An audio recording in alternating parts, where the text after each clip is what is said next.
What's going on?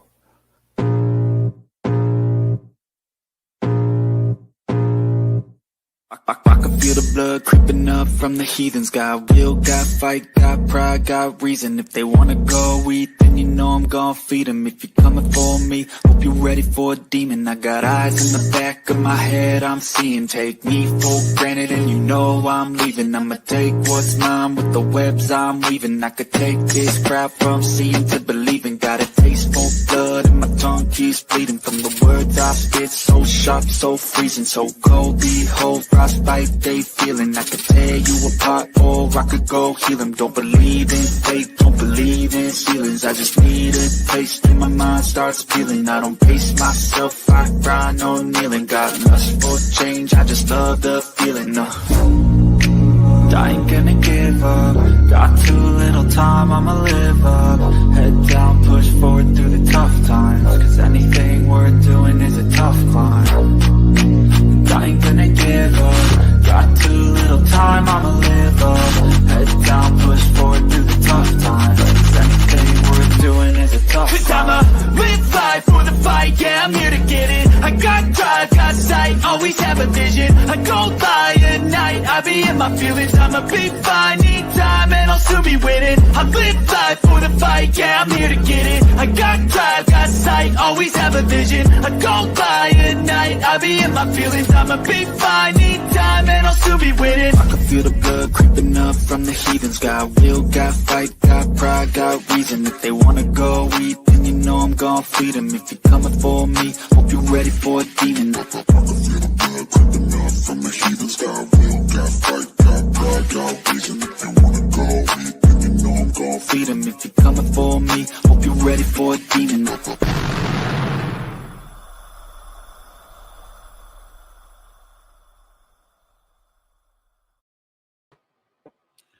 Well, nothing much going on in the paranormal lately. Nah, same old, same old. Good evening, everybody, and welcome to Dead Air Live on the Dead Air Full Spectrum channel. It is our Sunday night show, and we are about to present to you over the next 2 hours great topics, content, and guests, and we thank you guys for joining us tonight. Let me go through this rundown. I'm going to slow it down a little bit, Ken, because I figure the people who are listening on KGRA certainly have time to write this down then. So here we go. We are, of course, on hand cramp too. Yep, you'll find us on kgradb.com/dead air. Also find us on twitter.com/global radio live.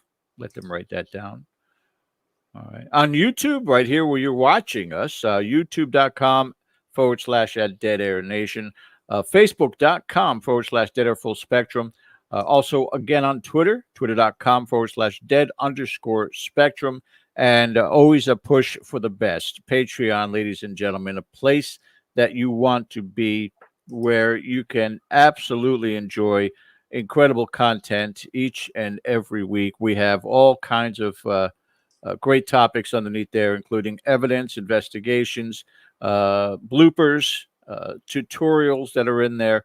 And again, it's $3 to check it out. So we'd love for you guys to come and visit with us. And as always, thank you guys for your patronage, all of our Patreon members. And tomorrow night is our town hall. Don't forget to hit that subscribe button. Also, the thumbs up for our content. And never, ever, ever forget to hit that bell, the reminder bell for the upcoming content, and thumbs up. Okay. Anyway, got that all out of the way, Ken. Not much going on this weekend, huh? It was kind of slow going weekend. Kind of dead out there. Kind of dead. We'd probably be remiss if we didn't address something topically before we bring our guests on. We'll try to work our way through it here. But essentially, I think everyone or most of you are aware of a post that came from the owner of the Conjuring House this past week that was filled with pleasantries and vulgar language. I'm not sure if it was a speech to text thing, a sort of, stream of consciousness type thing, but it certainly ruffled everybody's feathers. and got everybody's attention. And if you tuned in to Jason Hawes' YouTube page Friday, you will know that some of the people that are directly involved had their say in the matter. If you have not seen that, then I urge you to go and watch it, Jason Hawes' YouTube channel, where they address these things. And sometimes, George, when you're in the middle of those things, and I know they were there for, close to 2.5 hours, but sometimes things go at the speed of light when you're having a discussion like that, and you can't really get into the weeds about that. So, for full disclosure, I know every one of those individuals that was on that show, friendly with them. I'm not an employee of the Conjuring House, but I have run one of their Go events and did a couple of reserved nights to do private things, and was invited there for a documentary they shot. So, other than visiting a couple of times and doing some work in the barn before, tragically it burned, that's been the extent of my experiences there. And I certainly don't feel as though I need to speak for anyone who were there in the day to day operations. But there are some things that I wanted to mention real quick that were in that show that I thought may have necessitated a little bit deeper dive. Start with the burning down of the barn, which was awful. Tragic thing, a lot of time, effort, and resources were put into to reconditioning the barn to make it an event space. The individual that unfortunately just made a mistake, an innocent mistake, which resulted in the barn burning down, throwing an oily rag into a bag of wood, which I've done myself, but maybe a 1 in 10,000 thing. That individual was named as one of the ones who were fired. The truth is, he was employed there up until the mass resignation. So he was not suspended, docked, fired, reprimanded, or anything like that, and continued his employment there. Now, what changed as far as everybody assigning blame to people, I honestly don't know. Something changed. I'm not going to speculate, but suddenly everybody is pointing fingers and everyone's to blame, which I think is kind of patently unfair. Speaking about unfair, the current employees who were named in that post, I felt kind of bad for them. I don't know this again to be a fact, but I surmise that they've been contacted a lot, trying to figure out what's going on. People asking them, what's the story? What's the story? They had no part in drafting that particular post, but yet I'm sure that if not all of them, some of them kind of get deluged with messages asking what the story is, and probably in their best interest to just say it has nothing to do with me. But nonetheless, when you put their names out there, it does sort of, make them targets for anybody who's looking for the dirt. The other thing that bothered me was the suggestion that the prior owners, Jen and Corey Heinzen, were somehow involved in some type of scheme to skim money from the place because money was missing through the booking company. But the owner went on to say that other locations are also suffering the same thing. And she went on to name Eastern State. Well, to me, that's your answer. If it's happening to other locations, I don't know if they share the same booking company, but they've either been compromised or, listen, when you're paying, you're paying through debit cards, credit cards, etc. Is there anybody among us right now who hasn't been victimized by giving out your information? I'm not saying that that's the story, but to accuse and do that is very premature until you get the real story. And she has said that if she finds out they're not involved, she will apologize. I don't know if that's going to be forthcoming, but I'm willing to bet that they have absolutely nothing to do with it. So I don't know, again, if this was a stream of consciousness thing or not, just sort of venting, but the post is still up. The language used, everybody was just blown away with that. So that's why I wonder if it was a speech to text thing. The other thing that I just wanted to mention is that the people involved that Jason had on the show, who are employees who resigned, although the contention is they were fired, the timeline doesn't line up with that. But these were people, and I know for a fact that in the absence of the owner, kept that place open without being paid to make sure that the people who had made reservations would not be turned away, and it would cause even more of a problem.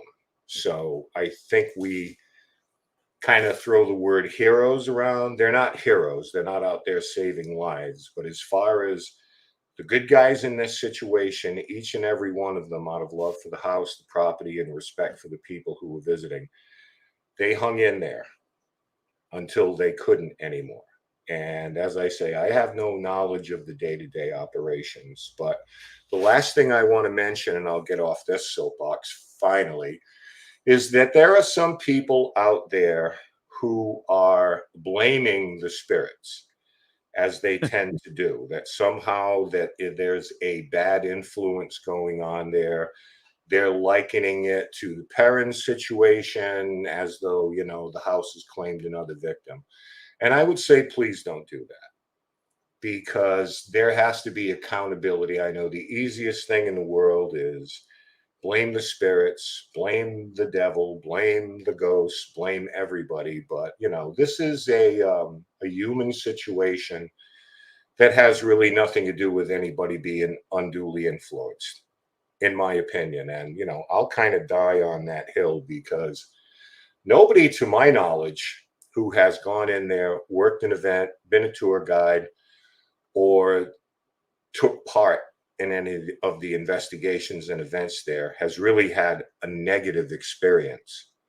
No one ran screaming from the house or anything like that. So I think that you have to look at this in a real world situation and not be so dramatic, that, or even to suggest that there's something there that's influencing people, because that kind of lets people off the hook a little bit. Other than YouTubers, creators who have gone in there and claimed possession and all the rest of that kind of stuff, the entertainment value. But let's just back away from that a little bit. And again, if you feel differently, you're entitled to that. But in my opinion, don't go blaming the spirits for what's going on there right now. So with that, those are the things that I just wanted to get into a little bit, because I think we'd be remiss, because we know mostly all the principals involved, George, you and I didn't want to make it sound like, we weren't going to talk about it. We weren't going to address it. We're not going to do a show on it tonight. But those are just some of the questions I have. So for everyone out there, I thank you for your indulgence for the last few minutes, particularly our guests, who we're going to be bringing on very shortly, and we cannot wait. Yeah. I mean, it's par for the course that there is a certain segment of the paranormal that is going directly towards it must be something supernatural for this woman to act the way that she is. But we've seen it time and again. Mark and Debbie Constantino, Ryan Buell. It's just somebody somewhere wants to put a paranormal spin on the nature of human beings. And, it's a shame. You're giving demons a bad name. Okay. So let's just, call it what it is. But no, I again watched it as you did. We were even texting each other during this 2.5 hour or 2 hour and 15-minute discussion, and there was a lot to break down. And I think they handle it very, very well. Um, what happens next is anyone's guess. You know Stay something? tuned. I know this is a thing, and there will be, tremors about this, but my attitude is the same. It's always been with this. Life needs to go on. And, dwelling on the negative isn't going to get you anywhere. So that's our say on this. Wish everybody well, including the Conjuring House. I hope things turn out well. There's a groundswell of negativity and blowback for what was posted, but nonetheless, listen, I don't want to see anything fall apart. I just hope cooler heads prevail and people learn from this and just make things a little bit better. That's all. I understand Rick McCallum is interested in buying the Conjuring House. We'll have to ask him about that. Yeah, I have typed up. I taken the liberty of typing up a purchase and sales agreement here. Yeah, that's it's quite it's quite hefty. Yeah, Ken. Before you introduce our guest tonight, I'd like to in advance apologize to the audience. The accent might be a little bit strange and a little bit hard to comprehend or understand. They're from another country, okay? Just kind of give them a little bit of understanding and patience. Right. We'll get through this with you. We'll get through this. Sure. Ken, would you do the honors? We have subtitles ready to go. So without further ado, hey. Only on Facebook.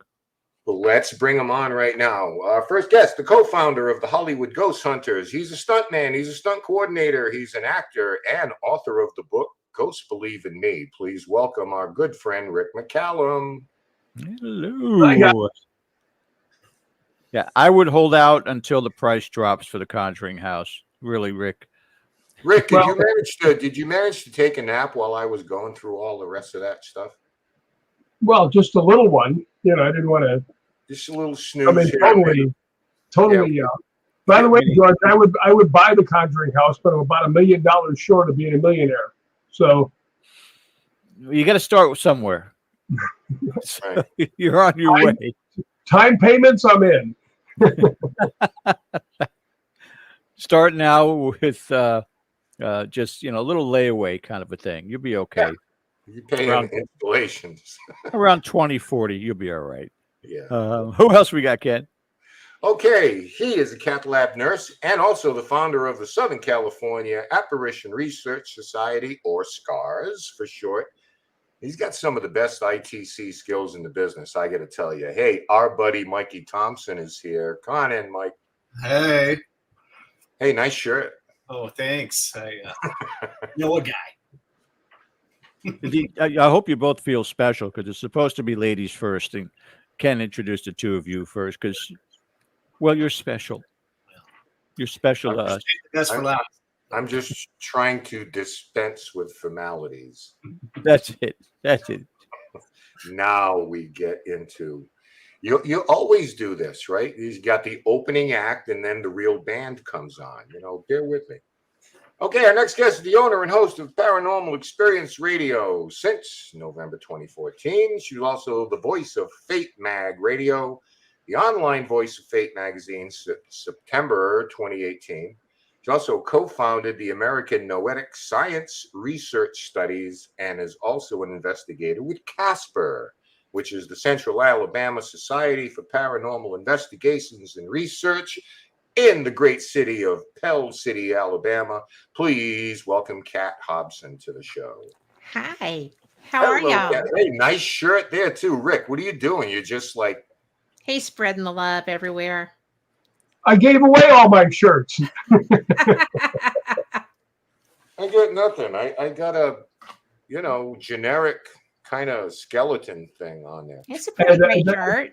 The next ones I have made, you guys are in. All right. I'm going to order one ahead of time because I'm running out of clean black shirts here. And if I don't have a black shirt, they're going to take away my Ghost Hunter card. Uh-oh. That could be serious. Insert laughter here anyway.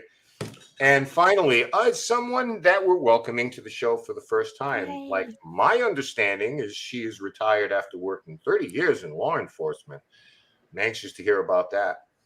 And she's known amongst her friends as a brilliant paranormal investigator who also is a painter, enjoys traveling, and of course, ghost hunting. So for the first time, let's give a warm welcome to Lori Dorsey. Hi, Lori. Hey, girl. Hey. And once again, the Hollywood Ghost Hunters t-shirt. It's like, He told Rick, us we had to wear them. Are you wearing one, Rick? It's inside out. Oh, Inside okay. out. We just got back from Scotland. Mine were all dirty. We have been home long enough to do laundry. I don't have a. Although we spent enough time in foreign airports trying to get home Yeah. that you may not have gotten that done. Well, we are going to have a good time tonight because we have copious pictures. We've got some video that we're going to play for you tonight, and you're going to share some of your experience with us and our audience. If you're just tuning in, welcome to Dead Air Full Spectrum. Our guests tonight, Rick, Mikey, Kat, Lori. We're going to talk about their trip to Scotland. Yeah, Ken, I can't understand one of them when they speak. 8. Don't I'm let the that only guy Southerner, know so where it's to not boot just time. me. Actually, I think Mikey does a good impression of it. We heard before, but we'll get to that. But welcome, guys. Thank you so much. First of all, big question: who still has jet lag? Yeah. He had further to go. So did he. Well, I can understand Rick has jet lag. Mikey, you're probably just lack of sleep from going over all the evidence. How many gigs did you have? It's over 20 terabyte. No, I'm sorry, over 2 terabytes. 2 terabytes. From this trip? Yeah, Yeah. Jeez. that's a lot. And Mikey, that red button is off. You don't have to have that on all the time. If you press that again, Tori Hawes is there. hey, Hi, Tori Satori. Hawes is here. Yeah, you press that twice and it'll shut the camera off. I don't want to see the back of your Uber driver's head for like 2 hours or something. yeah. Well, next time. No, but and we're gonna have to do like 42 parts to this, guys, because I mean, there's so much to cover and so many. Like, it's gonna have to be a series, honestly. I think so. Just throwing that out. Okay, well, George, we're going to probably get right to it, whatever they want to do after my Sure. rambling diatribe here at the beginning of the show. No, it wasn't that bad. It was not that bad. I It would was say important. go on Jason Hawes' channel and you'll hear it right from the horses' mouths. But Satori will pop in right now and say, "Are you calling me a horse?" Because that's just what she does. Okay. You can read her like a book. Well, one of the things we can all Easy share girl, right easy girl. right Okay, now, hey, I'm here to hear a good Southern accent. That's Cat? Cat, I'm the Southern. Hey, I don't have one. No, that's me. Yeah. And I'm trying to get up to the Gettysburg Battlefield Bash. So if anybody's going to be up there, you may run into me. I'm trying to find a room because I didn't make reservations before we went to Scotland. I didn't know I was going. So, but come see me when you're there. But we had the best time. And I want to say that Lindsay Dunn is in chat. And Lindsay was just an above and beyond person for us when we were in Scotland. She drove Rick, Lori, and I around, and mainly me and Rick for a couple of hours, and just spent the day with us. And I just wanted to make sure that Hi, she knows how Lindsay. much we appreciate that. So, There she special is. lady. Hi, Lindsay. How are you? That's So- awesome. That's awesome. So you are going to play a vital role in this tonight because I promise you that you're going to see some breathtaking pictures tonight, which is maybe a good place to start. Mikey, you were kind enough to send videos, and we may do Balgoni part 1. I had to kind of split them because they were big, so they all wouldn't fit. But let me, before we even get going here, let's have the appetizer before we get on to the main course. And this is something Mikey sent us. Let's set the table for what you're going to hear about. Hi, Rick. I need to go to bed. I'm going to bed. Okay, ready?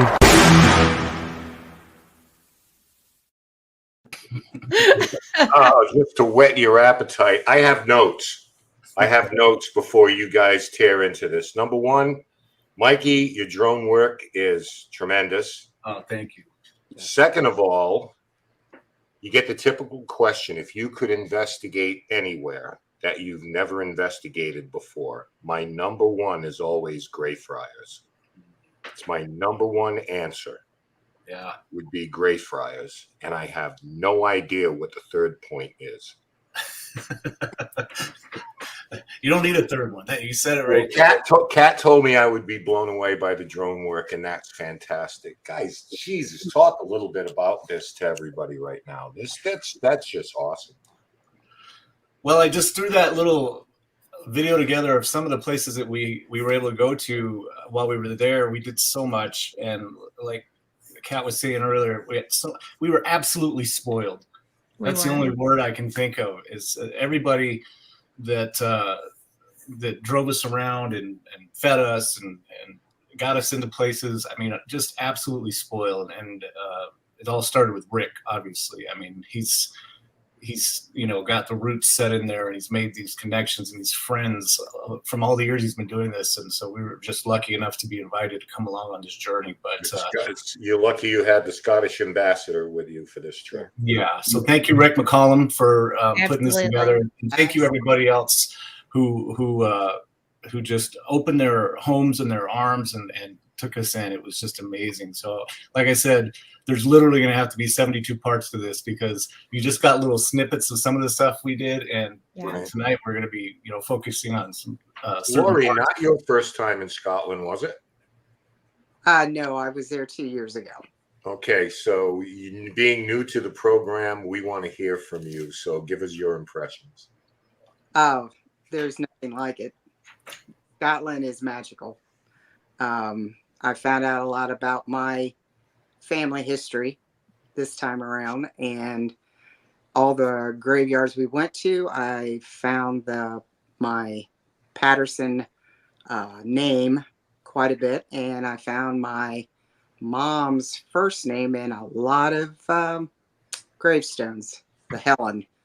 There was a Helen almost in every gravestone that I found. So found out a lot of stuff from the historians that the Pattersons were involved with the Battle of Bannockburn, and I just had a very educational time this time, and there was a lot of stuff that went on that was pretty much mind-blowing. We had a lot of stuff happen. I had some things happen. Rick definitely had some things that happened. Kat did. I mean, Mikey, we all did. We all experienced something. Yeah. Now, all of you have been there before. Now, Kat, when, we're all investigators here, but when you go into a situation like that, how did you find the reception as far as, some of these places you go into? It's like, well, we're here to do an investigation. And how open have you found the people in Scotland? I know that you had contacts there with other teams, but I mean, it just sounds like it's just such a welcoming place for what it is that we do. Well, that's because it's such a welcoming place for what we do. I mean, we have history, but we have a couple of 100 years history, except I have a native background, so mine goes far back. But the main thing is that people don't try to run screaming from a building. There's not the fear factor, really. It's kind of honored. I mean, because look at the history. We investigated a museum in Edinburgh, and that was just a place. Okay. And we were very fortunate to be able to do that, but it was beautiful. It was active. I had a pretty severe experience there. We'll talk about that later if you want to. Sure. But everybody that we spoke with, and I want to say that 2 years ago, we did not have a good time. We were in Scotland, but it was not a professional atmosphere. Rick was very disrespected, and he was the ambassador for that tour. And Lori and I got ditched at a hotel that had bed bugs, and nobody knew where we were. Yeah. So it was not a good tour. So it is what it is.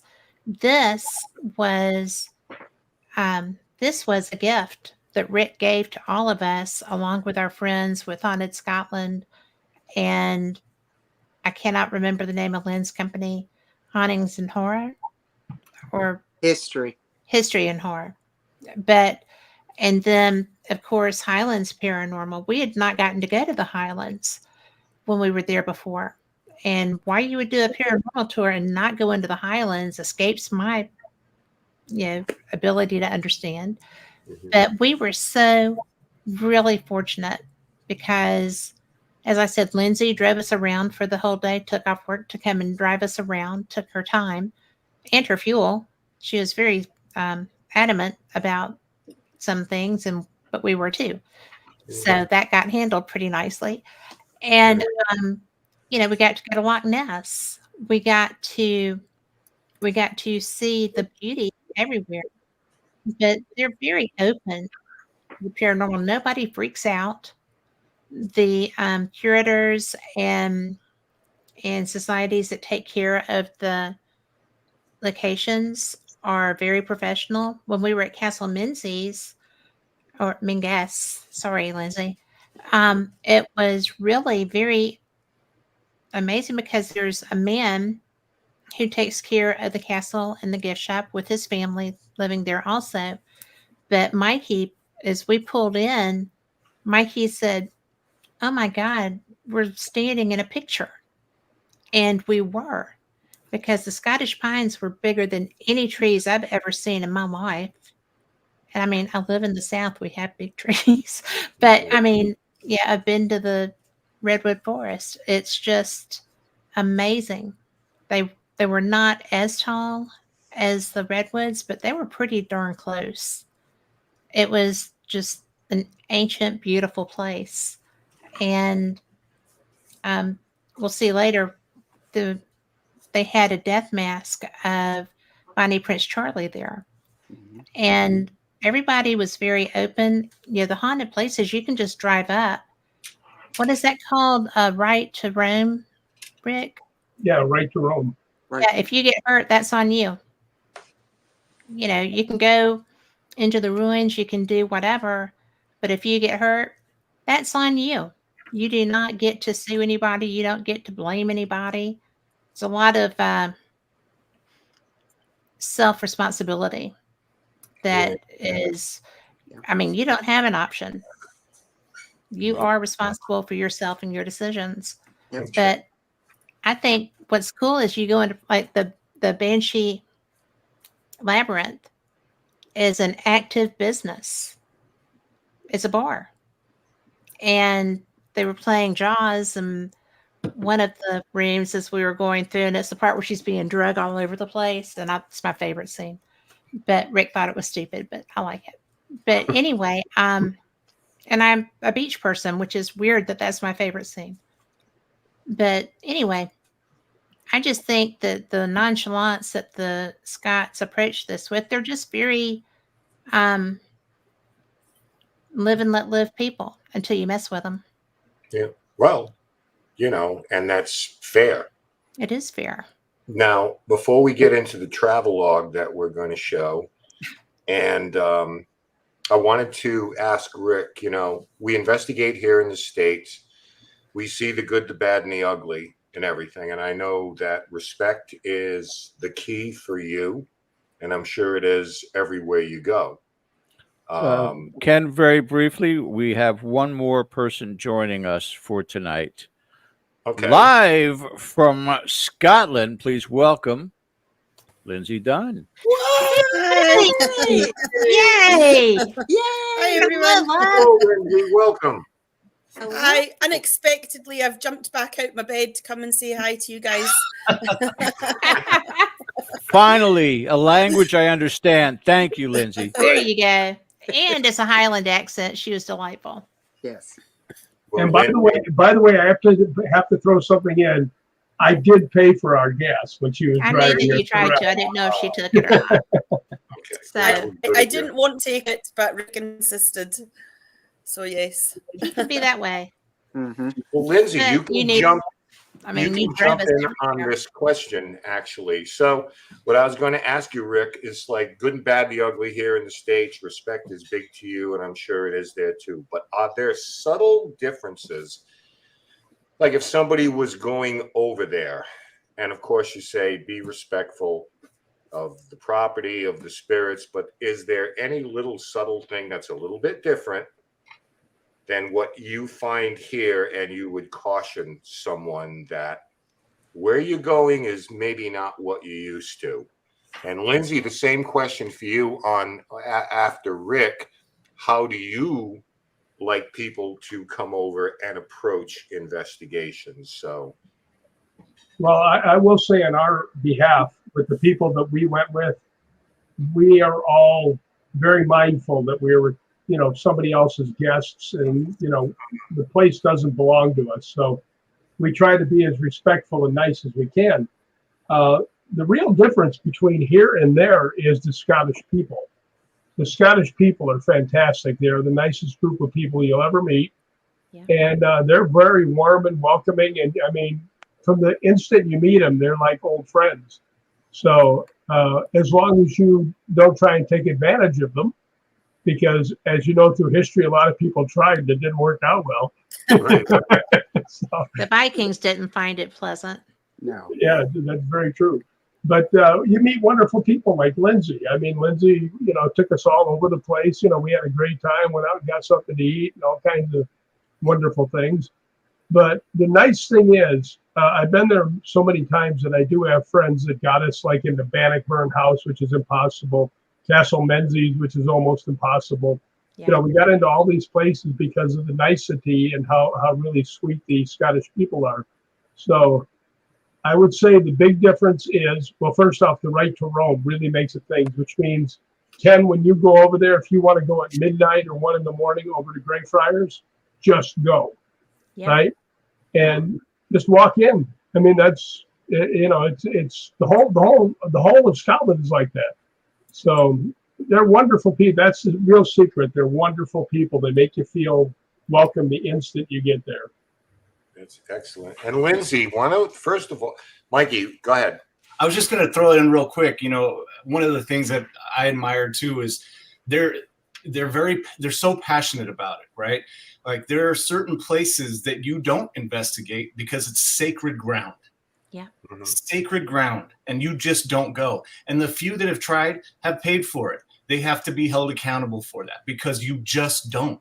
And there are rules that you follow, and just being on the property and walking it alone gives you that. But you feel you feel how sacred it is, and you don't want to reach for your recorder and try to do an investigation in some of these places. You just want to enjoy the history of where you're at and what happened there, and you want to let them be in peace. And just so it's different on that aspect where you can't. You have to be respectful, and you have to be keep the sacred things sacred. Yeah. And Lindsay, why don't you tell us a little bit about Highland Paranormal, first of all, the group you have there? Yeah, so Highland Paranormal is the sort of oldest team in the north of Scotland here. What's nice about Highland Paranormal, we're a group of, I think there's now 12 of us as part of the team.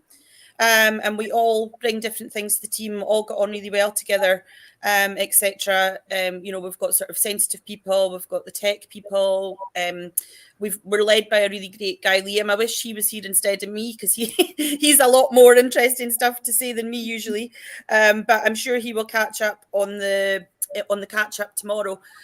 What I would say about the paranormal community, sort of in general, I'm probably speaking too fast. I've just realised with my accent. You're fine. What I would say, Speak about better than I do, Lindsay.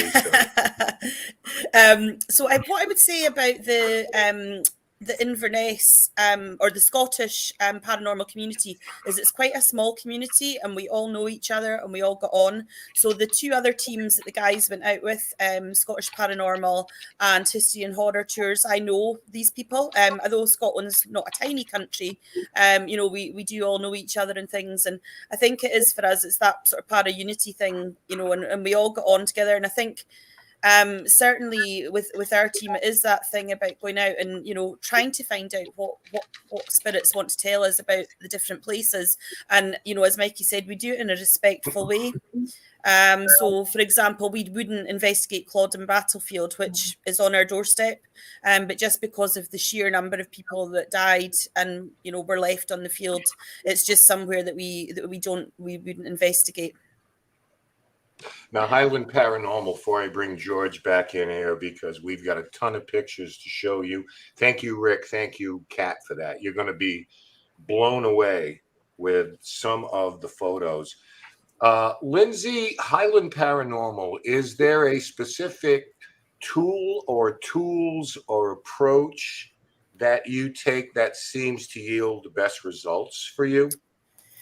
I think in the past we did do quite a lot of techie things, but obviously because of the history and background to Scotland, what we find works is actually dowsing rods is one of our best communication tools here, and ironically, one of the other favourite things that we find works really well is cat balls.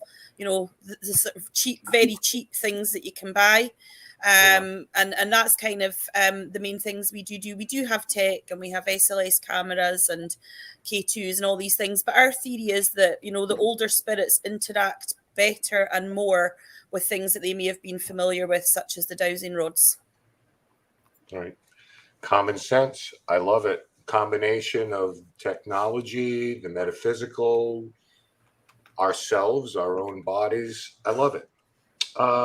I wanted to bring George back in here because I am going to take a little bit of a break here and let him handle this because actually I'll be back and, after the break or so, but I wanted to run through some of these pictures. They're just absolutely stunning. So guys, thank you for your time. I will be back after 9. All right, thank you, Ken. Lindsay, how do you deal with the obnoxious Americans? We had a great time. We really did. And, I think we love showing people around our local area. As I say, Liam is a good historian. He's able to tell a lot about the local area. I'm not so much. I like to talk, but I'm not so much of a historian, etc. And we had a great time. We just love showing people what it is that we have nearby us, and we love sharing it. So if any of your viewers ever end up over here, then hit us up and we can show you around as well. And do you have a website that people could reach? Yes. I need to double check what it is. It is highlandparanormal.org. Highland Paranormal. Well, okay, we'll put that up there for everybody. That's Highlands with an S, right, Lindsay? Without an S. No, Highland Paranormal. Yes, without an S. All right. All right, I want to get to these pictures. Mikey, you have orchestrated the labor, so I'll also give you the delivery on this. Oh. And as we go down the list, but anybody otherwise that wants to jump in, a story related to these pictures, I'm just going to go sequentially down the list here, and you guys speak on it. So let's start with our first photo here. Mikey didn't do the pictures. Mikey did video, so I'm going to pass this on to Rick and Kat and Well, this picture here I did take several years ago. That is the Laird of Balgony Castle, along with his faithful dog Alfie. And if you were going to call central casting for the Laird of a manor, there he is. Yeah. Later on, I'm sure we're going to have to be able to tell you about. He and I had a bond that I still can't figure out. I mean, we instantly bonded. I mean, like we've known each other for 100 years. And I mean, he's passed away. I mean, I actually started crying the last time I saw him and he held my hand. Wonderful, wonderful man. So I actually took this picture the first time I was there. Incredible. Oh, man. All right. What do we got here? That's Mikey And Graham. and Graham. And that's at the Fairmaid's house in Perth. Yes. Soft R, Perth. Pear. Looks fairly modern. You know, you look at the castle in the last picture, then this. Not is so it- modern. It's an older building, just renovated. Oh yes, this was originally a glove maker's. It was out on the Market Street, so they would, come up to like the window and purchase gloves and things. And then it's been multiple things over the years. Sorry for whoever posted this picture, and I'm taking over, but that was an exclusive investigation for us, Yes. by the way. No one's ever investigated this building. Now they're preserving the history of the town there, and they have maps, original maps that people have dug out of attics or wherever they've gotten and brought in that they have on display from the 1700s.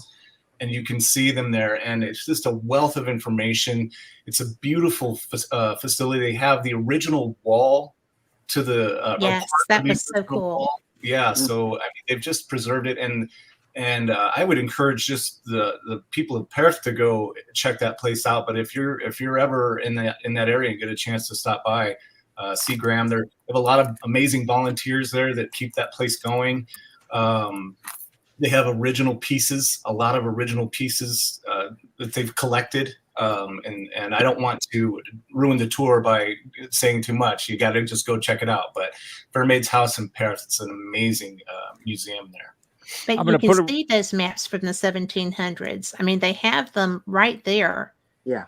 And I was so shocked when Graham said that I could take photos. Yeah. Obviously, I took them without flash, which is what you should always do with old documents. But it was so really to watch Mikey and Graham bond was one of my favorite things of the trip because it was just the place was magic anyway. It really was. And they got along like a couple of runaway, grave robbers, as it were. Well, it's just because everyone's so passionate there, right? I mean, Yes. Graham is a volunteer there, and Yes. and he loves the town. He loves the history. Lindsay and loves Inverness and everything that they do, and so they're so excited to share it with you. You know, they're so excited to have like-minded people that also enjoy it. Coming in and check this out. Come look at this. It's just one thing after another. Like, oh my gosh, it doesn't end. So it's overwhelmingly amazing. I'm going to ask a favor from all of you, when time permits, of course, after this show has aired and it's on YouTube, in the comments section, some of the links to these locations you've been to for our viewers that maybe perhaps are planning on taking a trip and would love to go there. At least they can say, well, I've talked to her. I watched Rick and Mikey and Kat and Lori, and I know Lindsay personally. You can lie about that. That's okay. But and just say, I'd love to come and investigate that place. So if you guys would be so kind sometime in the future to put that in the comment section. Absolutely. After the show, would be greatly appreciated. Okay, what do we got here? Oh, that's nice. That is the outside of the Fairmaid's house. Yes. Wait a minute. That is this? That's that. Yeah. That's crazy. Look It's at this. awesome. Yeah, beautiful, right? I believe the tower was an addition, they said at one point, but they used to walk up, and like I said, that was the main market street there, one of the main market streets where they would the ship, the water's right on the walking distance from there, so ships would come in and people would just hit the market, and so they had prime real estate back then. Yeah. But yeah. Yeah, I want to shoot the person who said, let's not do cobblestone anymore. Let's do asphalt. Right. Right. Look how beautiful that is. I remember that from Germany. So, all right, what do we got here? we stayed there for 2 nights. That's a was it 2 nights? 3 nights. 2 nights. Salutation Hotel, and Haunted? Oh, yes, yeah. Yes. Oh, yeah. we actually got to do a late night investigation there just because we wanted to. They let us, but it really was brilliant. It's kind of a labyrinth inside, but they have photos and such from when they used to host, have the hunt balls and things there. And they laugh at me because I read Scottish historic novels. I've done it since I was 14. I have favorite authors, but the hunt balls and things, the imagery was great for me. And we passed Troy on the train, and Rick almost lost an arm because I was so excited. Sorry, Rick. But it was really, this place was haunted if you were just walking through it. And I don't know if anybody else felt things around you, but it was really cool. And it's gorgeous. Look at that. I mean, That one was opened in 1699. yeah. Yeah. God. Yeah. Now, is there a contrast? Is there a little bit of Americana thrown in there? Is there a Starbucks on the corner of that same street? Nope. No. No. That's awesome to hear. And if you come away from it, like walk back toward my camera, then when I showed my husband, because I'm pointing, like you can see where I'm pointing, but the restaurants are right there in that upper level. Sure. And I shot pictures going that way down the street and then coming at me. And it was just, my husband said, well, that's what I thought it would look like. It's the only picture I took that he said, that's what I thought it would look like. So, Sandy, those statues, they look like knights or something. Is that correct? I Anybody can't remember? see. I don't remember. I can't see either. Okay. So, all right. Let's hit one more picture before we take our midway break. This is incredible, though. Trip to Scotland. No, okay. That was Wait a minute. That's ghosts in the sidewalk? in the drains. Yeah. Yeah. And they're in every drain. Yeah. Well, those are actually markers. Yes. So what the city has done for all of the remains that were excavated, they put those grates down as grave markers, and they're throughout the city. So anywhere you see one of those, there's bodies that were found or that are underneath there that have no proper headstone. Yes. Wow. And they're throughout. Yeah. You don't even see that in St. Augustine. It's just, You don't. well, that's I mean, I've just never amazing. seen those before. They're not New Orleans. No. Yeah. So, pretty amazing stuff. It's indicative only of Scotland. We are up against our break right now, guys. When we come back on the other side, we got more pictures to get to and some video also that Ken's going to present to us, all courtesy of this incredible crew who took a 3-week trip to Scotland. And Lindsay, I appreciate. What time is it there right now, Lindsay? 5 to 2. Good God. Gosh, Lindsay. It's fine. I'm a night owl anyway. I've You a are. few hours Tell me left that. to me. Oh. Well, stay with us then, hon. We'd love to have you stay with us. We're going to go ahead and go to break, guys. On the other side, we'll continue our show. You're watching Dead or Alive on the Dead or Full Spectrum channel. We'll be right back after 3 minutes of break.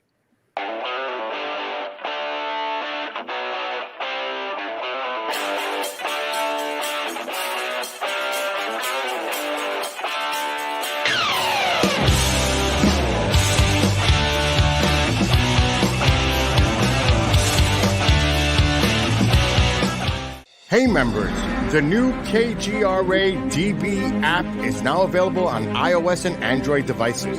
Gain on-demand access to any KGRA DB programming. Download any show directly to your mobile device to listen or watch on the go. Go to the App Store and search KGRA DB.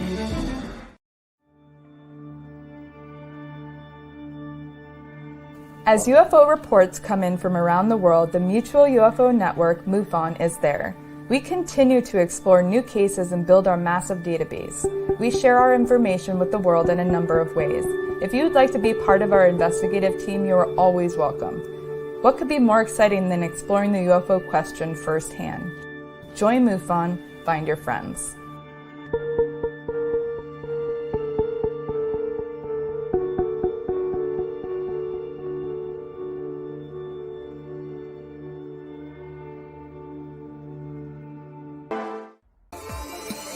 You're listening to the KGRA Digital Broadcasting Network. We provide unparalleled coverage of trending news in the world of ufology, cryptozoology, and paranormal phenomenon. Whether you're watching our video live stream or listening to one of our audio programs, you are getting the best from world-renowned researchers and hosts, guiding you through topics the mainstream won't touch. Miss one of your favorite programs? No problem. Head over to the members area at kgradb.com for access to our massive library of award-winning content. Make contact, stay connected, only at kgradb.com.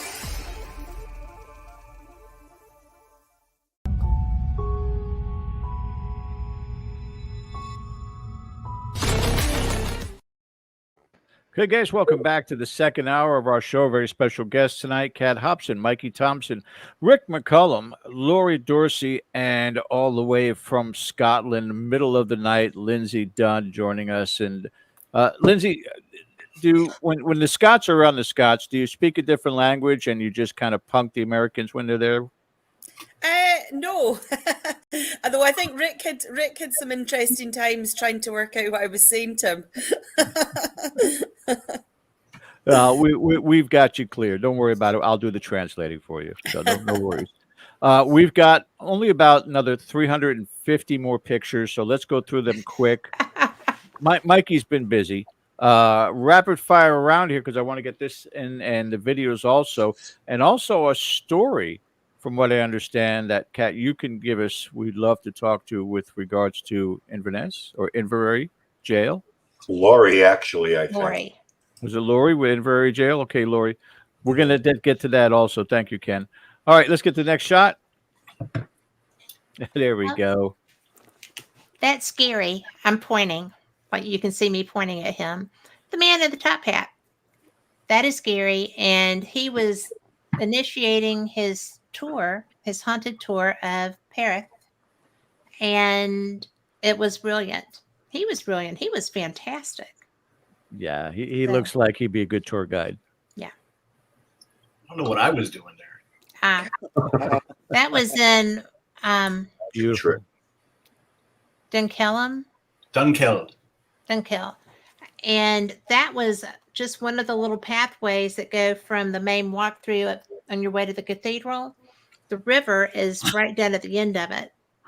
And I just thought that was such a classic Scottish photo. Yes. And that's a very active town, too, by the way. That's their bridge. Look at that's just incredible. I wonder how old that bridge is. Anybody find out?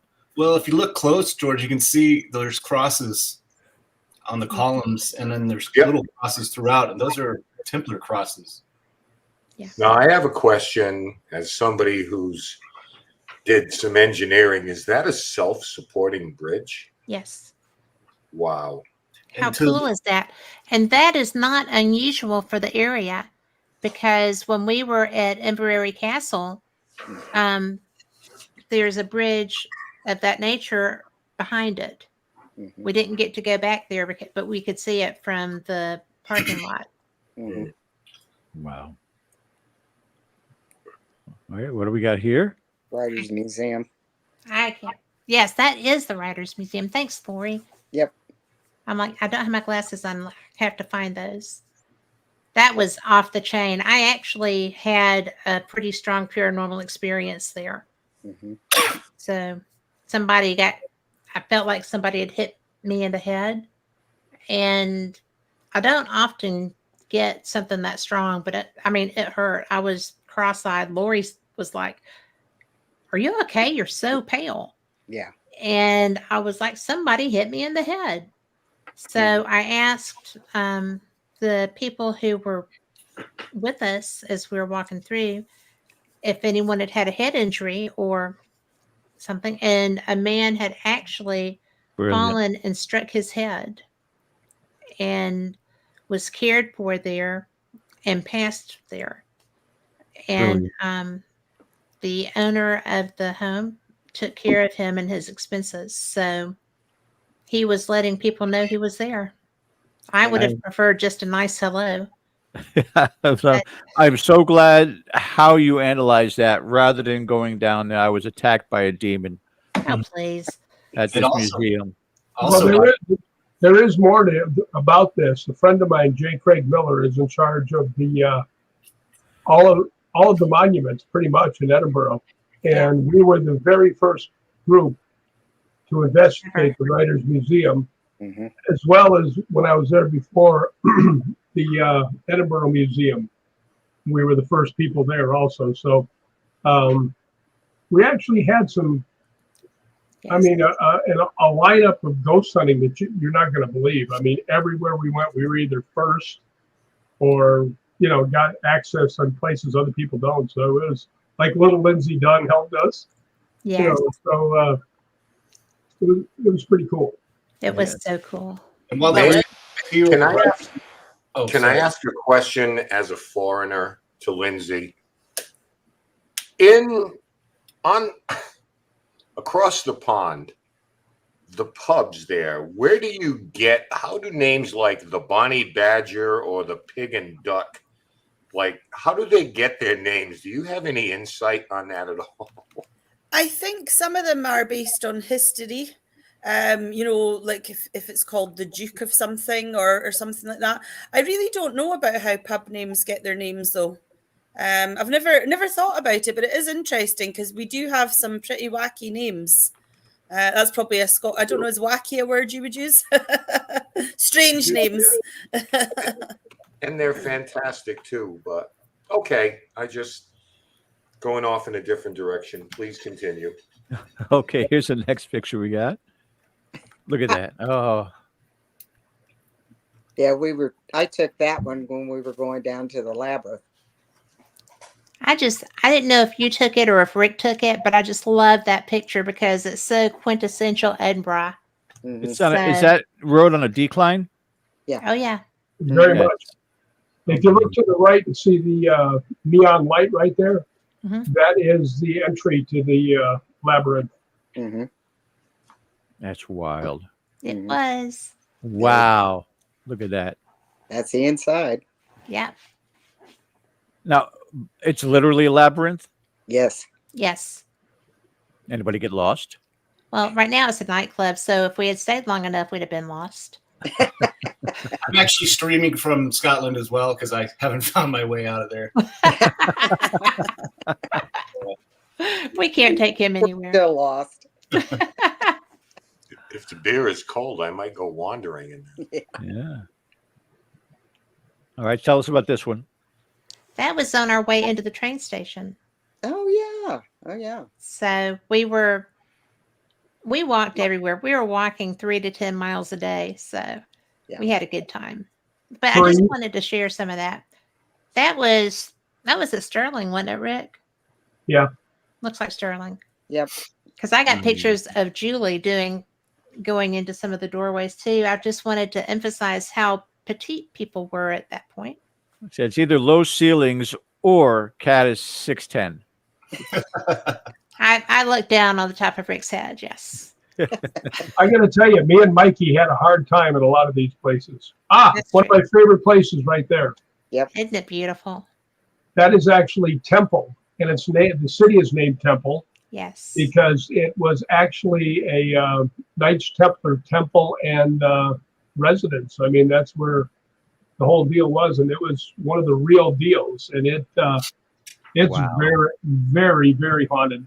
I've always had a big thing about a connection to the Knights Templar. And while we were there, I looked up to the back and I saw one grave, and I walked up in there and I said, you know, I really like the Knights Templar. If you could just light up my K2 meter just once, it would mean a lot to me. and instantly I got 5 lights, and that was it. Yeah. So I mean, it was Is really it hollowed out? Is it just the walls now? yeah. Incredible. I think there's some scaffolding there. It looks like they're trying to Keep it from falling down. Yeah. Rick, what are we talking about dating back to on this? Oh God, I'm not sure, but I think it is probably somewhere like in the 15 to 1600s, I would think.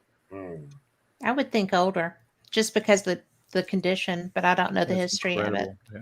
well Look enough. at the to say. archway on that. That's amazing. Castle?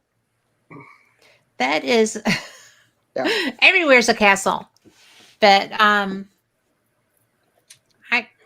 I'm putting my specs on, guys. Y'all are just gonna have to bear with That me. was at I look the like a temple. school marm. That was at Temple looking across That's the housing that was beside it. yeah. See, I noticed nuances like slate shingles and things like that. It's just, Yes.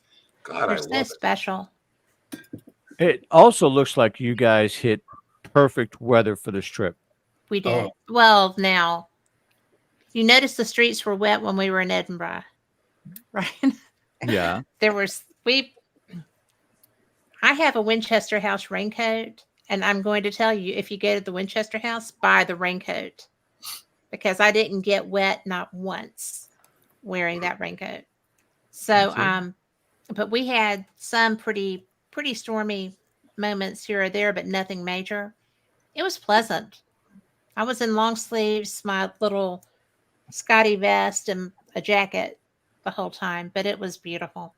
You hear that, Lindsay? You can contact Winchester House, buy these raincoats in bulk, and sell them in You can Scotland. sell them. Well, I have to tell you I'm something, taking Ken. note. Everybody picked on my raincoat, which I bought. It's a vinyl piece of crap that I got from Walmart, and it's all It has torn up. been met with Pretty Kruger. It looks like I got attacked by a honey badger. I mean, It does. Oh, Culloden. That was Culloden. We all got to pick a place we wanted to go. And Culloden Battlefield was mine. And I don't know what my drawing connection to it is, but do you guys care if I share what happened real quick? Now, While does we're that there? say clan up top? It does. This is where this Wow. clan had 3 stones, but each clan area, that's how they marked the graves of that clan. And this one, now Liam had told me to let him know if I felt anything there, Lindsay. And that, as we walked by that, is where I felt like I'd been shot in the abdomen. And it really blew my mind, because it was so uncomfortable. I'm like, oh no, I'm having a gallbladder attack or something right here, and which there was no reason for that, but they were wasted because of the leadership. They were not being led by Klansmen or Scots, and they were attacking without weaponry against people with guns. And it broke my heart too, Melissa, because it was just so senseless. But I felt like I was shot, and the place was about that big, wherever you can see it. And it hurt until we left there. And I left and came back, and then left, and it hurt the whole time. That was my most unusual experience, really, personal experience that I had there, because I don't have gallbladder problems. There was no reason for me to feel like that. No, it's clear that you have these certain empathic abilities, feeling that hit to the back of the head, and then this one here. So yeah, it's got to be difficult. I'm a strong empath, but usually I can block, and not so much. Not then. Right. By the way, Ken, this is one of the few places, when you're asking about respect earlier, they do not allow ghost hunting at all. No. No, Like and we wouldn't Battlefield, have yeah. anyway. Yeah. Right. Ford. Balgony. That's Balgony. Algoni. My Balgony Castle. I do not know the name of this fishing village. That is Anstruther. Thank you. And Wow. it was, I wanted to include that because when I think of Scotland, this is my quintessential image. Okay. And Scottish Paranormal Haunted Scotland were taking us with them. And we were riding with Kyle Stewart, who is just a love. I think he's one of the nicest men I've ever met. And they stopped so we could see their office. And this was one of the places they wanted to show us too. That's the North Sea to the right. And there's windmills and such there. And it's haunted too. It's not my backyard, but I would have said New England. I know, right? That's what it reminds me of. Here's the history to this. We had somebody with us our first time, and she was treated so badly that she was a severe depressive. And when we went home, things just didn't get better for her, and she took her own life.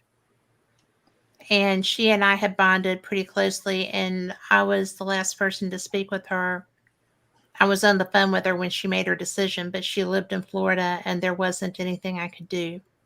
And so Mikey knew that history, and we had walked, this was in St. Andrews.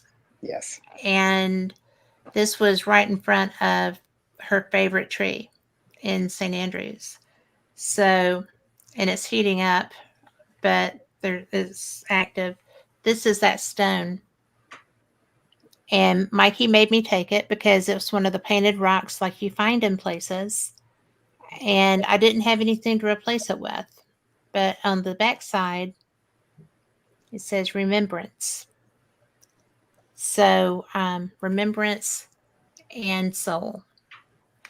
And so I am a person who is beach oriented. She lived outside of Ocala. And so I took back a seashell that I found when we had gone down to the North Sea and put it there for her. And so that was a very special place. So, and her name was Tunde, and she was brilliant. Well, so that shell was your offering of remembrance, and I think that's amazing. It's an amazing story. Anyway, I just wanted to share that. Oh, that's Lori's thing. That's when we were going down into the Glen, Lori. Oh, yeah. Yeah. Lori wanted to do the Glen. Yeah, I wanted to do the Glen because 2 years ago. Tell them where. That was in Roslyn, the Roslyn Glen. And I stayed after the terrible tour. And I couldn't walk it. I was next to impossible for me to do it.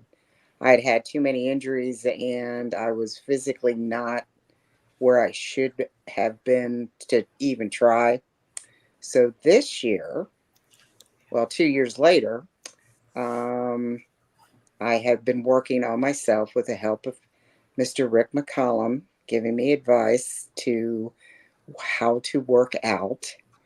And I walked it. I did the whole thing without any assistance.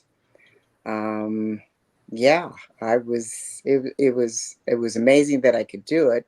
Yeah. And I actually got to see the Glen because it is absolutely beautiful.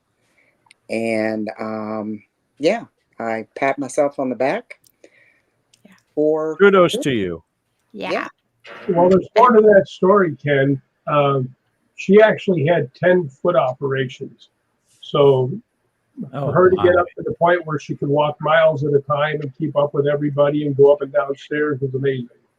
So hats off to Lori Dorsey. Yeah, and she'll take that. She'll take those nuts, dude, because she rocked that. She was amazing. And that's where we came out. Yeah. Look at that. Chapel. Massive. Oh, it's beautiful. It's beautiful. Now, is that can you go back one, George? I have a question about that. Is that a grave? Is that a stone, or is that just something in memorial right there surrounded by the hedges? I think it's a grave. It looks like a wolf stone. Yeah. Mm-hmm. Okay. Oh, okay. Yeah, Excellent. most of the graves are on the other side, which Yeah. would be all the people, all the Sinclairs and things like that were really big. The Sinclairs were like the leaders of all of the Knights Templar stuff in Scotland for quite a while. And Okay. that's where the whole thing comes, that they think the Ark of the Covenant and the Holy Grail is buried Mm-hmm. in underneath Roslyn Chapel. Okay. And It's this is right. not. mask. It's not. I dug it up when they weren't looking. That's how he goes to Scotland so often. What's this mask here? That is the death mask of Bonnie Prince Charlie that is at Castle Mingus. Incredible. Good And that's pronunciation. Castle Mingus. That's me. Say it again. I'm saying it was good pronunciation from Kat there. Mingus. It's Mangus. Menzies. I don't care what you It's Scottish people Mingus say. if you're Right. Scots. And I'm not getting in that fight with Lindsay. No. Menzies. Mengus. There's no G in that. It's You don't know Menzies. that G wasn't like a Z back in that I mean, period, I'm- you I'm- old mean I'm- boy. I'm going to die on that same hill, Rick. That looks like I mean, why don't we just call it Fred? I mean, those aren't in Oh. there either. This is Mikey's story. Is that Oh. bank? That's Bankfoot Inn. Yeah. It Mike was got a story on awesome, that just so one. you know. Yeah. But Mikey's got that story. Mikey, you want to share that with us? Yeah, we got to place stay. isn't haunted. It should be. Oh well, we got to stay there, and again another opportunity for an investigation. What time did we get there, guys? Like around midnight. You are Yeah. the only one that stayed up to investigate. We went to Yeah. bed. I couldn't miss it because so this was one of the main roads from Inverness to Stirling. And when you died and they had to take your body, then they would drag you, or not drag you, but you would go in horse and buggy or however they could do it. And then they would stop here and rest for the night and then move on. Well, behind here are the stables where they kept the bodies. And this is now where they keep the kegs for the other spirits. But yeah, they invited me down. I didn't take too long because I didn't, they wanted to go to bed. And so I didn't. I had about an hour and a half or so that I got to spend down there. But down in the main lobby area, there's a little bar there, and then you can sit and have breakfast and things. One of the claims from the owner was that there was a full body sitting in the corner there in the main dining area, and they've had a medium had been in there and seen people in the bar area, glasses thrown, those kinds of things. So I figured, well, I went into the stable / keg area first, and there were 2 stalls. So I set my meter in one, and then I went to the other side, and I was just doing a quick little investigation, asking questions, and the REM portion of the meter started going off on the other side. And I had done a sweep in there because of all of the kegs and everything else first. And plus it had been sitting there and quiet the whole time. So I'm on the other side, and I'm down there by myself, and it's going off, and I'm like, okay. So I tried to, continue to interact, and it went off one other time when I was leaving. And I thought, well, this is a good start. So I went inside and I set up in the dining hall area. And then while I was sitting there, I was hoping to catch this apparition, which I didn't, but I heard glass rattling in the bar area. Now the owner and the bartender or the lady that was running the inn, they had sat in, they were sitting in an area behind the bar, just waiting for me. So I went in there and I said, hey, did you guys drop a glass or pick up a glass? And she goes, no, we heard that too. We thought that was you clanking around. And I said, no, I've been sitting in the dining room. So that was pretty neat. And then we heard another bang, and I went in there again. I said, I said, I just got to ask guys if that was you, because I heard it and I think I got it on video and I want to make sure. And they said, no, we're freaking out. We thought it was you. So I kind of said, well, that was, I said, I'm going to wrap this up and sit there and thank them and have a conversation with them before I go up to bed around 1:30 or so. And while we're sitting there at this big table, there's a doorway and I'm facing the doorway and we're talking. They're sitting next to each other and both of them, mind you, I have shut the camera off, right? Because I'm going to bed. I've packed everything up, of course. So we're sitting there and both of them go like this and lift their hands off the table because they'd seen a circular shadow come across the table like a coaster, but it was a black shadow. And they said, what was that? And I said, I didn't see it. What was it? And they said, it was a shadow. A shadow just went by. And then she goes, look, it's on the ceiling. So I grabbed my camera.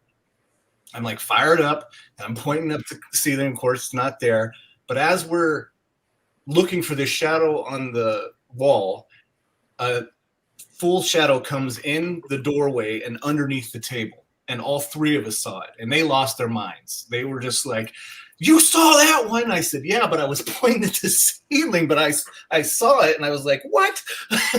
It was just a bigger, it wasn't round. It was kind of like a cloud, a black cloud on the floor, but it just went whoop in the doorway under the table, and all three of us saw it.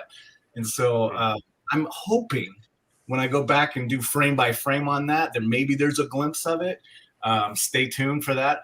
But the fact that it happened and we all three saw it, and I almost didn't go down there to do it because we were so tired, all of us. But I'm glad I did. It was a great experience there. So, Rick, something to add to that? I actually had COVID for a lot of the time we were there, and I was asleep. Oh. I did go out to those stables though when I got up that morning. So when I like to go look around outside, that's a big garden area and such. It's gorgeous. Wow. But I didn't get anything when I went out there. So obviously they just liked you, Mikey. well, I mean, Hey boy, hey. hey, boy, hey. Hey guys, don't we got some video to look at?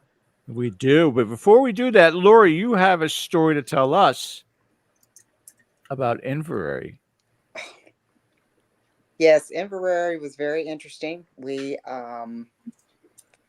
started coming down the stairs at Inverary Jail, or from the courthouse downstairs. And as we were coming down, that's when my foot was not doing well. So I had to be the last one. So the stairs were kind of curved, and I had a hold of each side of the railing, and everybody had went ahead of me. And Rick was in front of me. He was probably, I don't know, 4 or 5 steps ahead of me when I was getting my way down the stairs. And then all of a sudden, there was this huge, very heavy footsteps running up behind me. Very heavy. And I thought somebody was going to run over top of it. So I grab each side of the railing and like, if he's going to dive over me, I'm not going to fall. And Rick heard it. He whipped around and he went into battle mode because he was going to kick somebody's rear end to whoever was coming down the stairs. And I made it down the rest of the stairs and nobody was there.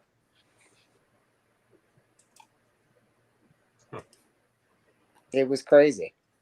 I mean, you could swear that there was someone running down the stairs at us.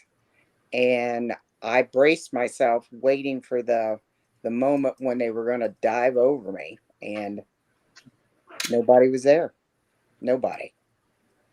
Yeah, it just, in my mind, from a layman's perspective, again, you're talking about places that have hundreds and hundreds and hundreds of years more history than we do here in the States. And with the exception of Native American, which everybody right away goes into the, it's cursed.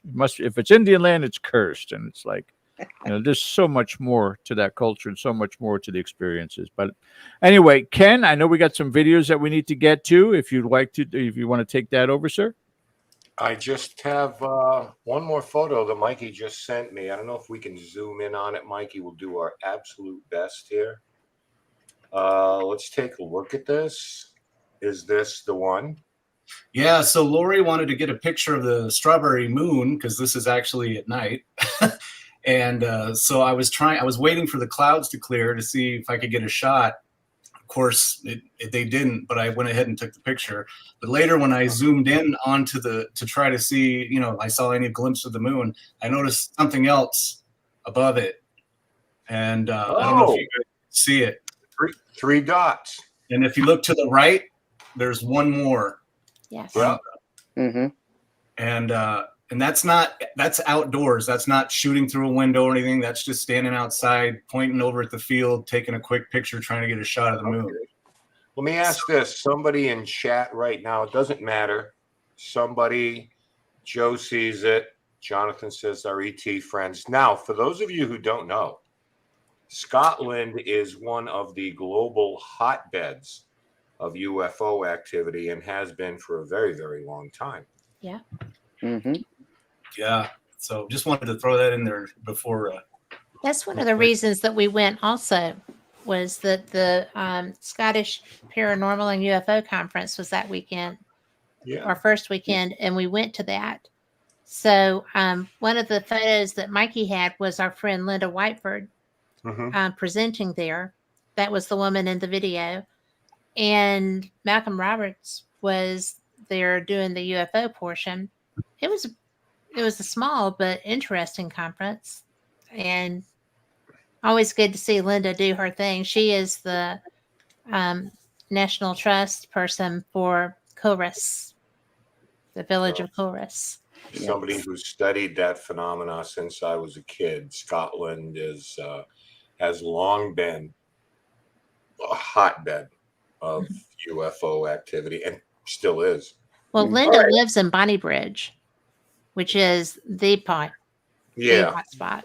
So well, there are, at least off the top of my head, there are 3 famous Scotland stories that I can think of. Let's go to Balgony, and Mikey was kind enough to send a couple of videos, and we'll let you in on their investigation and kind of take you in with them to see what was going on. It's in 2 parts. I'm more than happy to play the first, and you folks can comment on it.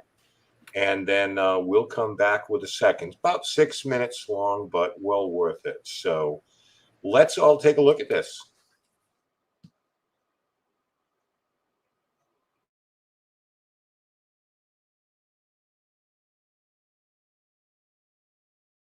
What I like to do is walk through a place, and when you walk by a door, and there we go, and you get that feeling that, that's where I go, because I feel like if I'm a ghost hunter, then that's where I want to be, and then I will set up equipment depending on, whatever I'm feeling. I'm not a medium.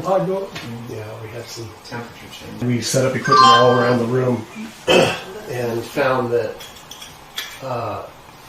over in the back, the tri-field meter went off, and then behind us, the REM pod went off, and then we started having equipment go off all around the room here. I've never investigated in Scotland prior to that, right? But I do want to say that a lot of times when we're doing this, just like happened now, this camera is fully charged. Yeah, I'll start switching. And it was just sitting over here and shut down. And there's no reason for that to happen with a full charge and everything ready to go. I smell oil, which I didn't when I came in here, was it 10 minutes ago? Oh, It smells like smell like petrol or engine oil. Yeah, it's not petrol, it's more like motor oil? Yeah. Huh. Yeah, I smelled it when I first came Well, Rick didn't have a lot of carrot cake. I don't know if... Maybe it's starting to digest now. It might not be paranormal. Look see? Look at both of them now. Yeah, and my camera just shut back off. And your REM pod went off. So here we go. Yeah. So does anyone have any... Can you see the activity that's going off on the K2? Yeah. Hers also, now the REM pod's going off. And now my camera's not coming back on, period. Wow. Any questions, anything you want to ask? You want to see if you can bring something forward? Anybody else have a question? Wow. What? Her camera. Yeah, I know. It has a full charge, and that's the 4th time. Yeah, we've been having these go off a lot. So there is something in here with us. Are there any spirits in here with us? Okay. That was not Mikey. So I've got this millimeter in the back going off. And I think that one went off too. We're going to start doing this again? That'd be awesome.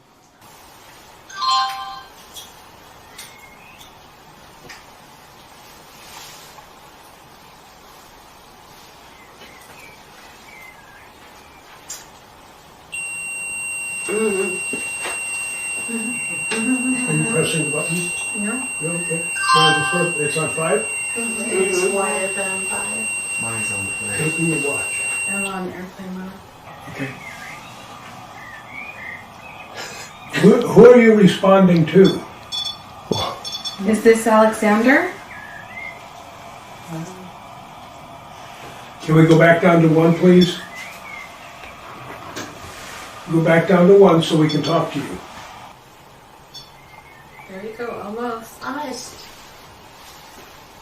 See, we can't figure out who you are unless we can ask you another question. And we can't ask you a question if you're all the way lit up. So could you please back away from the device and let it go down to 1, and we'll ask another question for you, and we can continue to communicate. Please.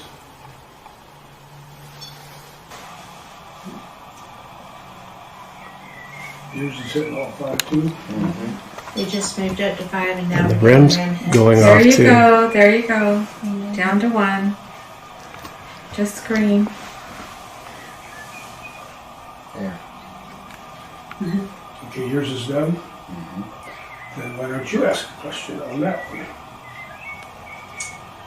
Am I speaking to a spirit that is a male? If you're a male, can you please light it up? It is lighting it up. Okay. Thank you. Can you let it go back to green? Green? No. Can you please?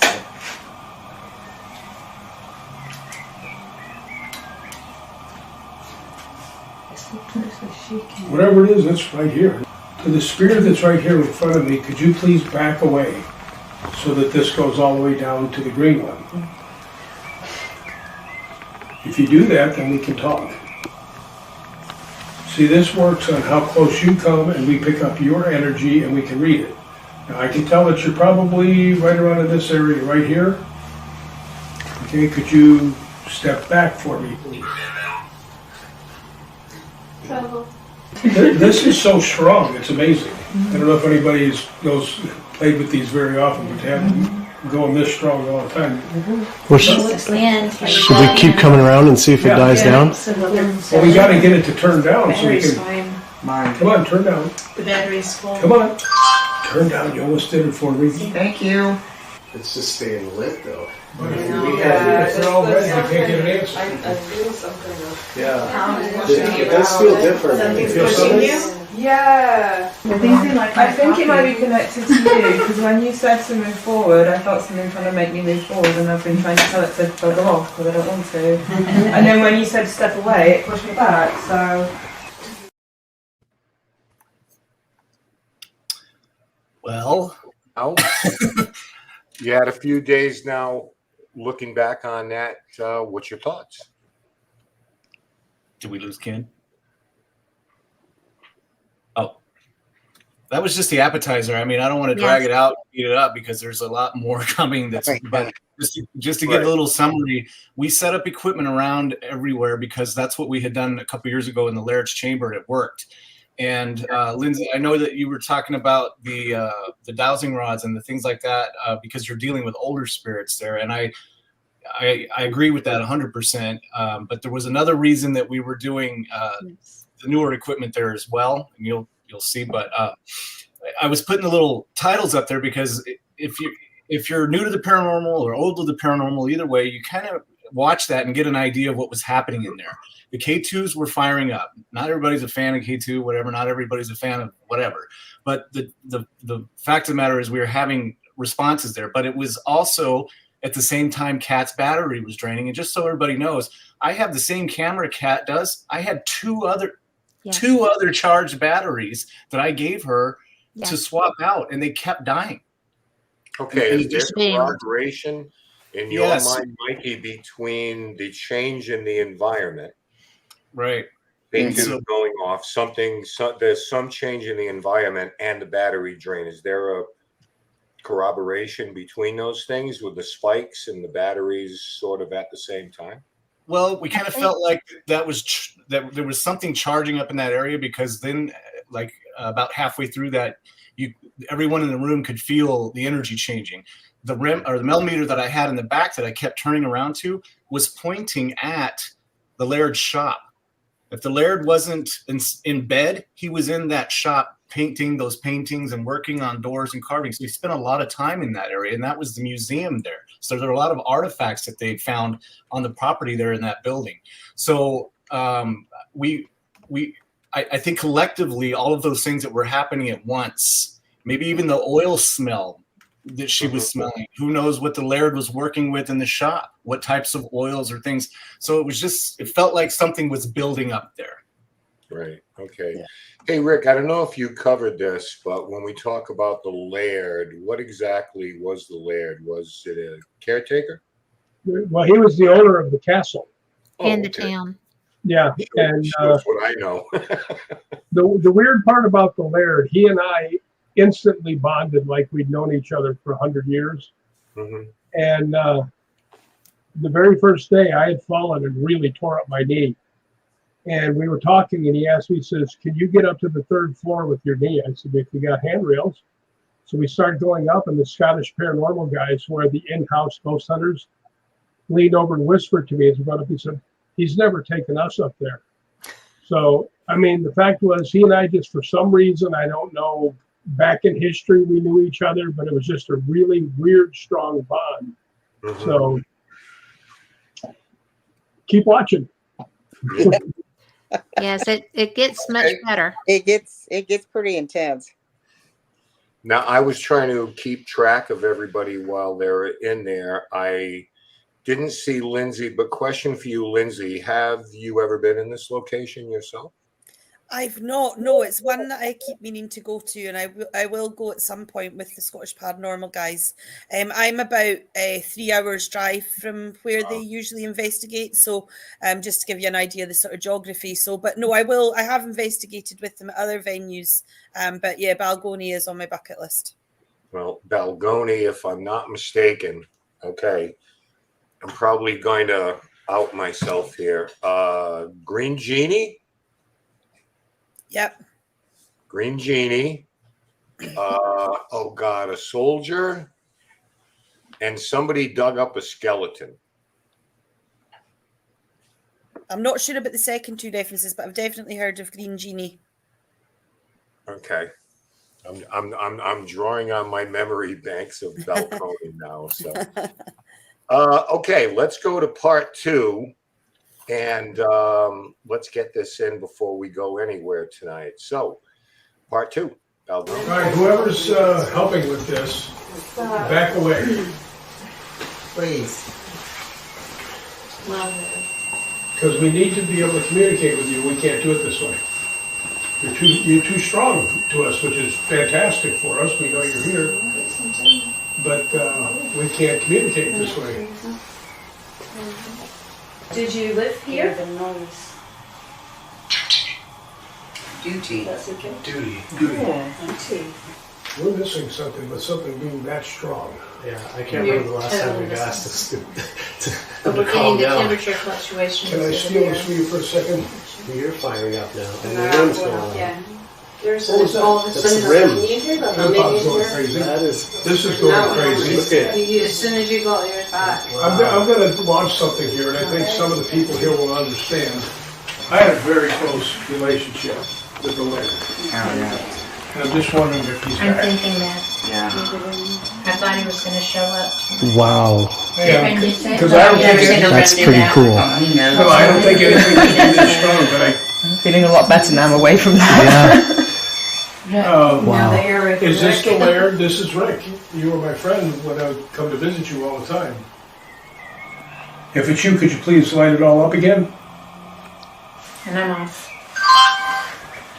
I know he knows how to use Okay. There you go. Thank you. And it said duty. Oh, that is very close to that. And if you're firing up over the Rick, it's right there by you in that area, in your guys' area. I know, that's what I'm saying. I think it's him. My REM pod don't do that, bro. Yeah, I know. I'm excited. All 5 again. Is it? Okay.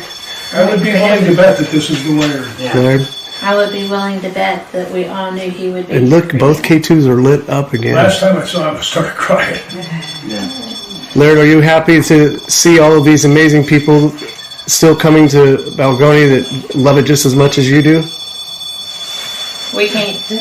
Oh my gosh, that's I heard a insane. knocking. Did It you? gave me chills when all of a Is there sudden. anything, a door around? No. No. I said the Laird. You heard a knock behind you? Like knock on like a wood I've never heard wood kind of knock. Really? I was so obsessed with that REM pod, I might I'm going have to just just interject that I don't get a lot of EMF reaction. I just don't. And this is, I could light up New York right now. I'll tell you what's interesting too is that Ovilus goes off depending on the energy too, and it's not. Oh. It's- Now, ask a question of him because he backed away. He did indeed. Is this the Laird who was my friend, who told me secrets and actually held my hand just before he died? Because if it is, I miss you, dude. There we go. There you go. It's fine. It's almost like we can. See this? Yep. Okay. Is yours, what is yours? Thank you, Raymond. This is going off again too. We were told. So it's the bud. We were told you had a special word that you could say so that we knew it was you. Can you tell us through the Ovilus what that? What a fantastic question. Yes, I forgot.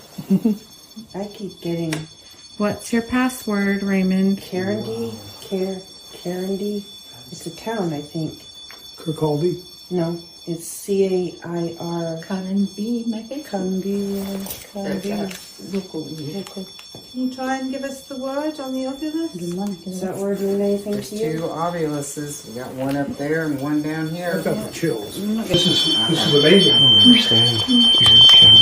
The very first time I ever got the Laird, That's creepy. which is quite a while ago. Okay, I'm going to He and I just bonded instantly because everything he was talking about I was interested in. Gregor said that the Laird gave them a password if he were to come back. No, he never. What was that? Deal. What was it? Deal. Deal. Is it a deal you're going to give us the word? I know he knows how to use the equipment. He used it before. What was that? Paragraph. Were you a writer? Was this Miss Well, Shelley? he wrote a lot of books. Did he? Yeah. Wrote that book over there again. Okay. But I really have the feeling that this is him. Thank you.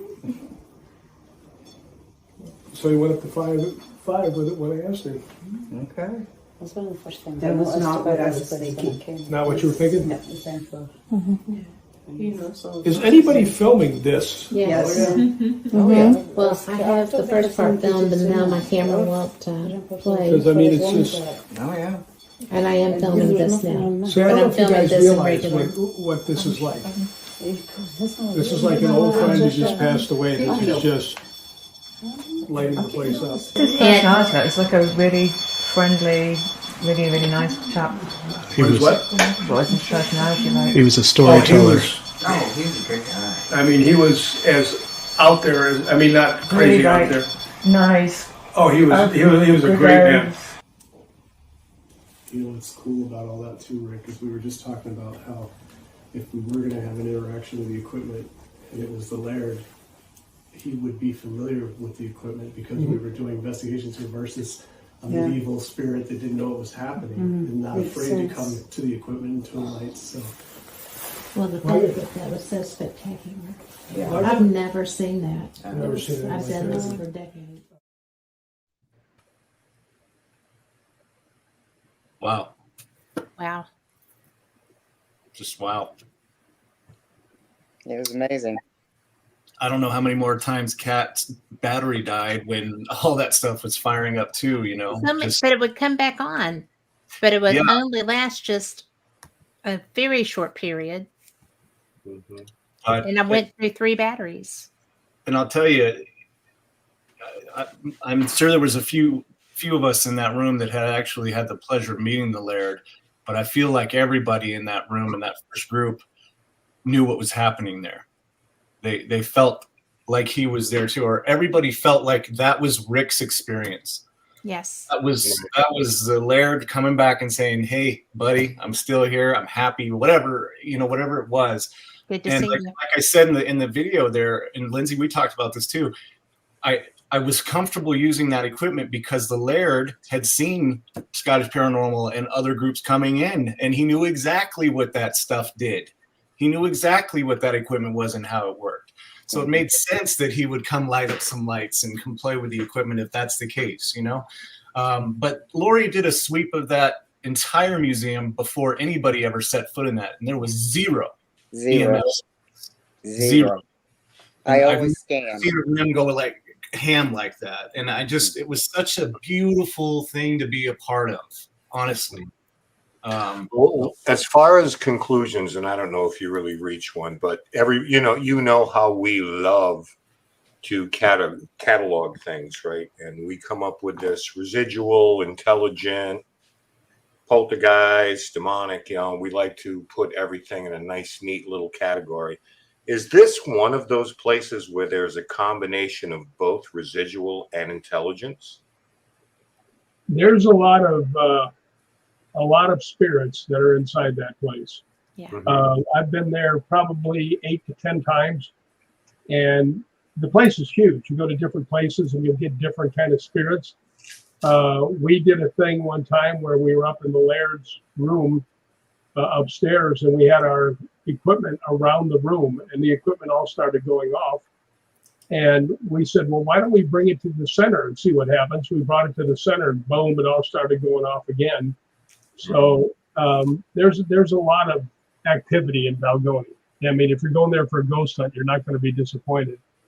But I have no doubt that in that case, because what happened is there were 3 more groups that came in to ghost hunt. Didn't happen again. Mm-hmm. So it wasn't an electron, an anomaly of some sort. It was actually something trying to communicate. And I do think, because honestly, without trying to be the center of stuff, but I really do think it was the Laird saying goodbye. Mm-hmm. Or hello. There was an interesting, because I noticed these things, how my mind works. There was a sign at the beginning of the videos, and I'm trying to read what the sign said. And the sign said, "The young cock learns as the old cock crows." And I think that saying is basically the youth imitates the behaviors of the elders. So I thought that was kind of cool. I thought that was a nice sentiment, Just to give you an idea about the Laird, he was a fantastic woodworker. He carved all the doors in hand carved all the doors in the castle. He painted 31 of the previous Lairds into the ceiling of his private residence. I mean, he also built his own coffin, and on it is the date he was born. And it was back in that woodworking shop. And when he passed away, they put him in the coffin, put down the date, and off he went. You didn't tell them that his woodworking, that his shop was on the other side of that door. Yeah, the door you see in the back was his workshop. His workshop. So that area was very special anyway, because I think, Rick, you were surprised that that's where we were assigned. And I think that other people besides us knew that the Laird was going to come to you. And that's where things that mattered a lot to him were. And I feel like that's where he wanted to talk to you. Well, you know, he was in the hospital for a long time, and I used to have an online magazine. So I wrote a real nice article about him. And then when I got to Scotland, the next time I was back in his private area, me and Gregor were back there. I think Ryan was back there. And he looks down, he points, he had it printed off, the article that I wrote about him. And he just pointed at it and he goes, thanks for that. So, I mean, he was just a good man. Outstanding. We are absolutely out of time, believe it or not. It went by so quick. And on behalf of all of our viewers tonight and on behalf of Ken, I would like to say thank you for sharing. Thank you for sharing this experience. And, you know, who knows, maybe sometime in the future also we'll get together with you guys, maybe while you're visiting there and do some sort of a live stream. We'd love to do that with you guys. That'd be fun. We love having you folks on the show. And let me extend an invitation to Lindsay that if you set your alarm sometime in the future, we would love to have some of the members of Highland Paranormal join us on this show and cover some of the things you do. Thank you so much for being here. We'll be in touch. Yes, thank you so much for having me unexpectedly join y'all. It's been really nice, and it's lovely to see you. I'm so glad to see your face. We're very low maintenance here. Everybody's welcome. We're doing a pre-record of Ben Hansen in about 10, 12 days. We've got Elizabeth Saint from Ghost of Shepherdstown going to be joining us, and we hope you all return again with us next week. Don't hang up on screen here, guys, but we're going to let you go. Thank you so much for watching tonight, guys. Have a good rest of your week. For our Patreons, we'll see you tomorrow night at Town Hall. Good night. Good night. I see her rolling up, Uber black Cadillac, high heel boots and a sexy body full of tats. Baby's bad, oh baby's hella bad. After her there ain't no coming back. Wanna take a run at that. I think she's feeling me, turn it up a few degrees. My imagination of her body gets the best of me.